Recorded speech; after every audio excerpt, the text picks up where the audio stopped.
Hello, hello, hello. Good to see you. Oh, you get fairy dust. I get fairy dust. Little Amelie gets fairy dust.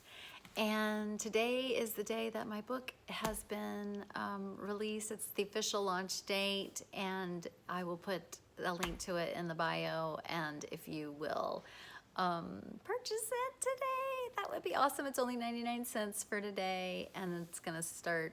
It's gonna be $8.99 tomorrow. So. I hope you love it. It's got some great reviews and people seem to be responding to it well. So thank you so much for your support. Okay, so we are now Melody Beatty, Codependent No More, chapter 5 probably. Yep, because we were on 4 for like 1,000 years. And it's a very important chapter, and because it's going to talk about detaching. And it's a very difficult concept to understand. And so our way into understanding detachment, and she likes to say detach with love, which I will, I'll explain that. But today we're going to talk about the cost of not detaching with love. The cost is being overly attached / codependent / fawn-y with another person. And so she starts out, this is page 55, and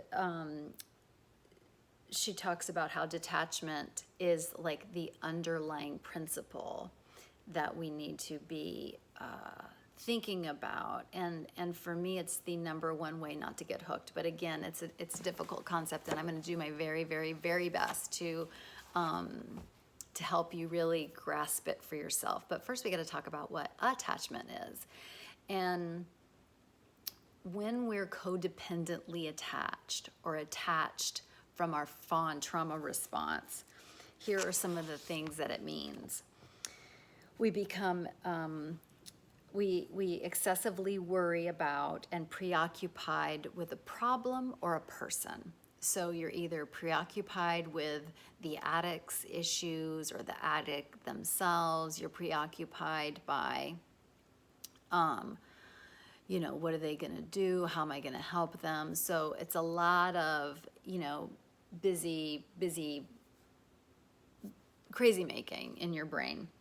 Or we graduate to become obsessed with controlling the problems, like, let me make sure the person's not drinking. Let me count to make sure that, let me look in the trash to make sure there's no empty bottles. Let me, just really, and that's what I call chasing adults. We start chasing adults, and adults don't need to be chased. That's codependency. All of our energy is directed at the other, and then we react. So we're beyond just, in the 12-step world, they say one of the promises, meaning one of the things that we get when we are experiencing recovery, is we act as opposed to react. Like we act upon life and to other people as opposed to just reacting to them. It's like the other person is like the ringleader of the circus, and we're all just, spinning plates and jumping through hoops and all that shit, but they're, and we're reacting to that. Another way you could say it is it's like a puppet master and a puppet. Like, I can see that the addict can be in this scenario, I'm saying the addict is the puppet master and we're just like responding to them, but codependents can also be puppet masters as well. We become emotionally dependent on the people around us. So we depend on them to be okay. We need them to be happy for us to be okay. And we rescue and enable them. We become overly involved, and that keeps us in, as she says, this is a quote, a state of chaos, the crazy making. The most important part, and one of the reasons why we're codependent, is because it takes the focus off of us. Acting comes from in here. This is how I'm acting in the world. This is my authentic self interacting with the world and I'm acting upon. Reacting is I'm having a bad day if you're having a bad day. I'm worried about you. I have to do, so the focus is not on me, and that's what we want. Like, that's part of why we don't like to give it up, is because it's like, oh shit, now I have to focus on me. And we don't like that because there's a lot of healing to do and it's not very fun. So yes, she says that we have little left for the business of living our own lives. Worrying and obsessing keeps us so tangled in our heads we can't solve our problems. So that's why our problems never get solved. And the truth is, we cannot solve other people's problems. They're the ones that have to solve their problems. And so we, in our dysfunctional attachment to the other person and to the other person's outcomes, we become detached from ourself. So we've lost ourself, and so we don't have it. So detaching with love actually is like flip the coin. It means starting to attach to ourselves. So when the focus is on others, we lose touch with ourselves. This is important. Codependency and fawning is forfeiting, quote, forfeiting our power and ability to think, feel, and act and take care of ourselves. We've lost control. And that's why it's so crazy making, because we aren't in control. We're in the chaos and drama. She goes on to say, obsession with another human being or problem is an awful thing to be caught up in. We know. We know. It's really important to understand.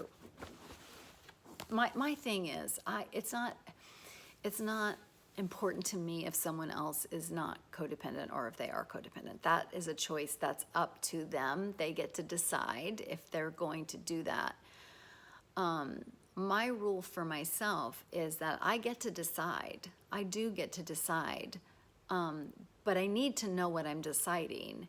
And because a lot of this is formed in childhood, we never get to consciously make the decision.